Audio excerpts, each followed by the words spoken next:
Hey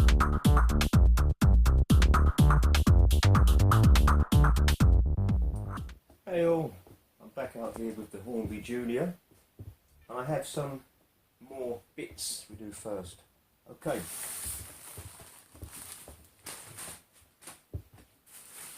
In here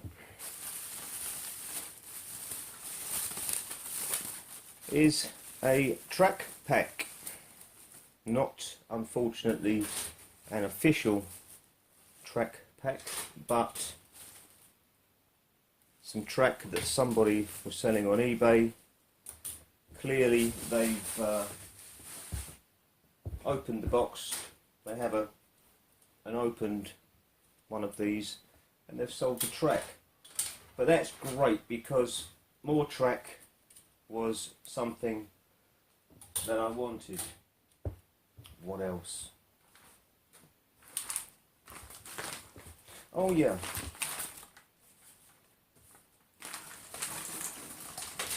I thought I'd get some more of these.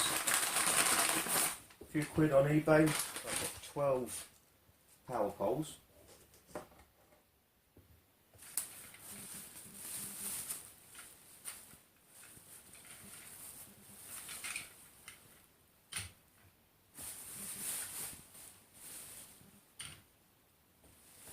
Two more passenger coaches. So I can make a 5-car set, which I think is going to look so much better. Now these, they're made of paper, but these are the gangway connectors, the corridor connectors. Concertina, so they go on the end of the coaches. I've just started to give this track a grey primer, so I've primed that up with just some ordinary grey auto. I'm going to go for ultra realism and heavy weathering. I'm going to just get this to look like better than just black track. So I'll do that, I'll ballast it and everything in the usual way to make it look as good as possible, but keeping it kind of fun. It doesn't have to be serious. It doesn't have to be serious at all.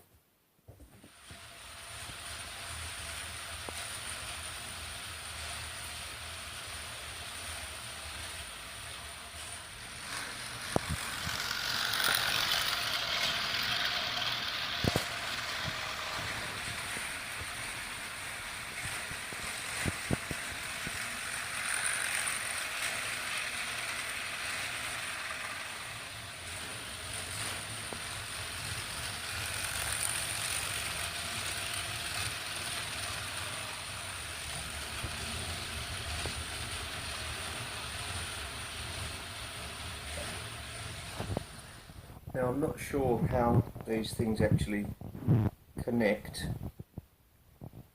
but you can get some idea of how it would look. Now there is a kind of a wood grain detail and all the chairs are there. I'll just take a still shot because I can't get that into focus on the video, just to show you what the track looks like. It does seem to be working a bit better, slightly faster, just feels stronger with some fresh, good quality batteries. Now I know I said that I wouldn't be doing any tear downs just yet, but curiosity got the better of me. Now this is the dummy car, has 3 screws there, and that just comes off very easily. I was quite surprised to find inside here is an LED. I can see why. Without the LED then there's just an empty hole in the front. So I suppose it was more cost effective to just lay the LED in there, so that when this is put back together,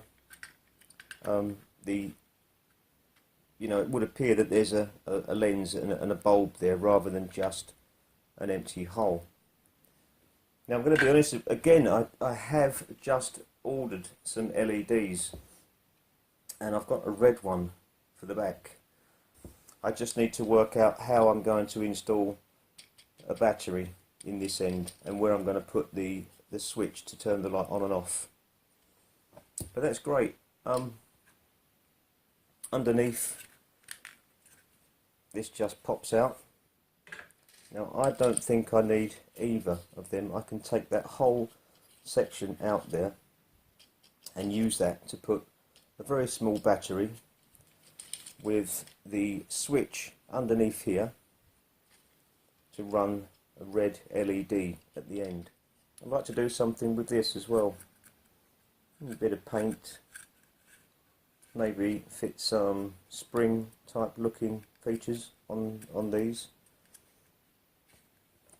So, now I haven't taken this apart yet, but now I've started, I think I will. Incidentally, the power comes from one axle on the rear bogie of the driving unit, and that's here. So, and that doesn't turn. These rear wheels move independently. Sorry if you can't see this very well. They move independently. The wheels, it would appear, have a lot of tolerance. There's a lot of play in there, but they don't actually move. That's really interesting. The same thing, a screw at the front, a screw at the back, removal of the battery case, and then the third screw is just in there. And when this comes apart, I'm very, very pleased with this. So, you have the motor there, which is a worm and pinion. You can see, let me try to get the, if you look just in there, just in there you will see the gear. So that's really quite nice. You have some, I believe, diodes fitted there, and a very, very simple board there. Got the on-off button, or the start-stop button, some power to the motor, and some power to the LED. So that really is simple. So that's the inside. The light, the power switch, and the motor. Of course, the battery is simply slide in there. So it's quite a compact little design.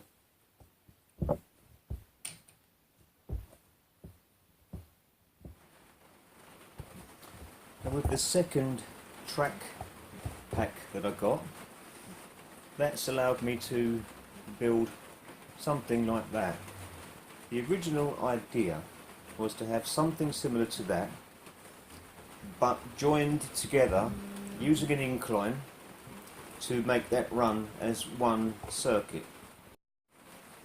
It's very large. I have to say, the wide radius curves have pros and cons. First of all, they are good because they look good with the type of train that's running, and the trains will be much more reliable on that wide radius track, as opposed to trying to make it run on a tighter curve.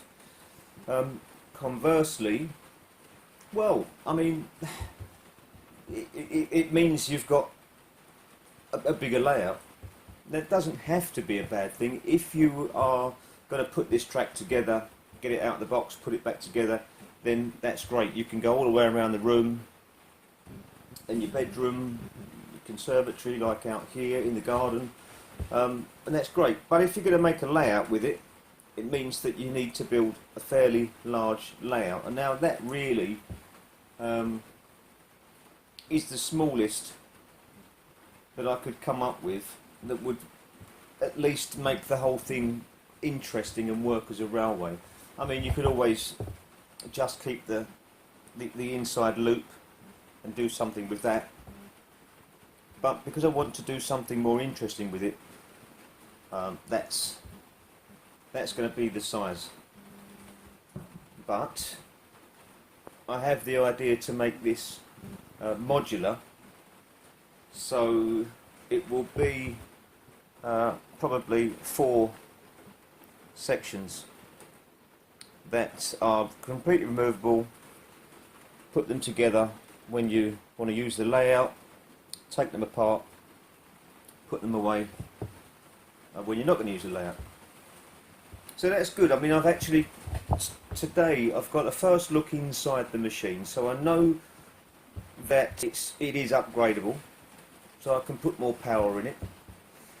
And now I've seen the track, and I've got a fair idea of how what I can do with the track. So I'm getting more ideas as I'm standing here looking at it. So anyway, that's where we are at the moment, and everything packs into a box. The track there, the trains under there, all 5 units, all the accessories, nice and neat in the box.